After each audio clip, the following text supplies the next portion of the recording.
क्या होता है क्राइम सीन रिक्रिएशन? कैसे होता है crime scene recreation? Crime scene recreation का क्या होता है मकसद? मौकाए वारदात पर क्या हुआ, कैसे हुआ, कब हुआ, जैसे कुछ सवाल हैं जो किसी भी हीनियस क्राइम के बारे में सवाल उठाते हैं।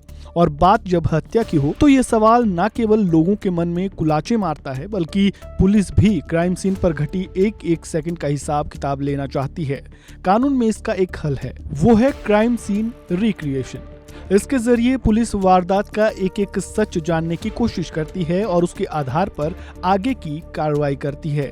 कई केसेस में क्राइम सीन रिक्रिएशन की बात आपने सुनी तो होगी, लेकिन इसको लेकर ये सवाल तो जरूर उठते होंगे कि क्राइम सीन रिक्रिएशन क्या होता है, इसे अंजाम कैसे दिया जाता है, आखिर क्या होता है क्राइम सीन रिक्रिएशन, कहां, क्या, कैसे, कब और किसने किया। किसी भी क्राइम सीन रिक्रिएशन का मुख्य मकसद यही पता लगाना होता है। इसके लिए क्राइम सीन पर जाकर एक प्रक्रिया की जाती है जो पूरी तरह से फिजिकल एविडेंस के आधार पर आधारित होती है।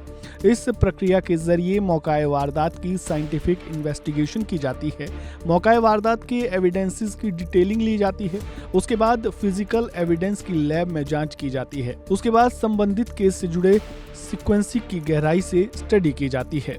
फिर उसमें कई तरह के तर्क वितर्क का इस्तेमाल कर चुके अपराध के बारे में एक थ्योरी तैयार की जाती है, जिससे केस की तह तक जाने में पुलिस को काफी मदद मिलती है। राजा रघुवंशी केस में भी क्राइम सीन रिक्रिएशन करवाया गया है। पुलिस को उम्मीद है कि इससे केस का परत दर परत खुलासा होगा। कैसे किया जाता है क्राइम सीन रिक्रिएशन? अहम सवाल ये है कि क्राइम सीन रिक्रिएशन को अंजाम कैसे दिया जाता है। इसकी प्रक्रिया अलग अलग केसेस में अलग अलग तरीके से होती है।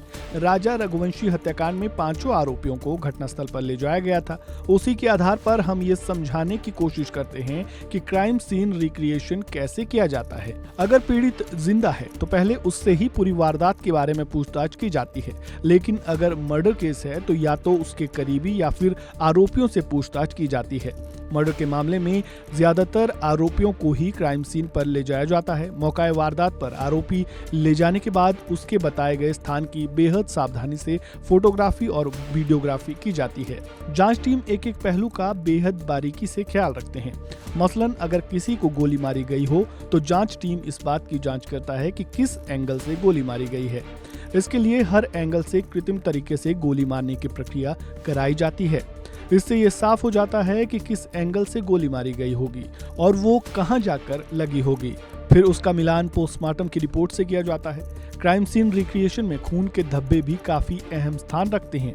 साथ ही हथियार या फिर किसी दूसरी चीज का मौकाए वारदात पर गिरने के पैटर्न की भी जांच की जाती है। खून के धब्बे ये क्लियर करते हैं कि किधर से गोली लगी और खून के धब्बे किस दिशा में गिरे हैं।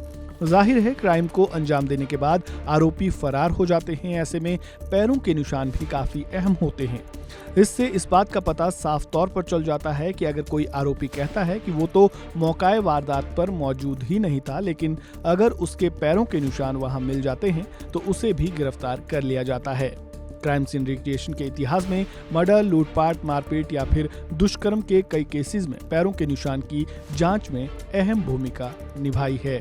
इस खबर में बस इतना ही। आपको जानकारी कैसी लगी कमेंट बॉक्स में अपनी राय जरूर दें और खबरों से जुड़े ताज़ा अपडेट के लिए बने रहें वन इंडिया हिंदी के साथ। धन्यवाद।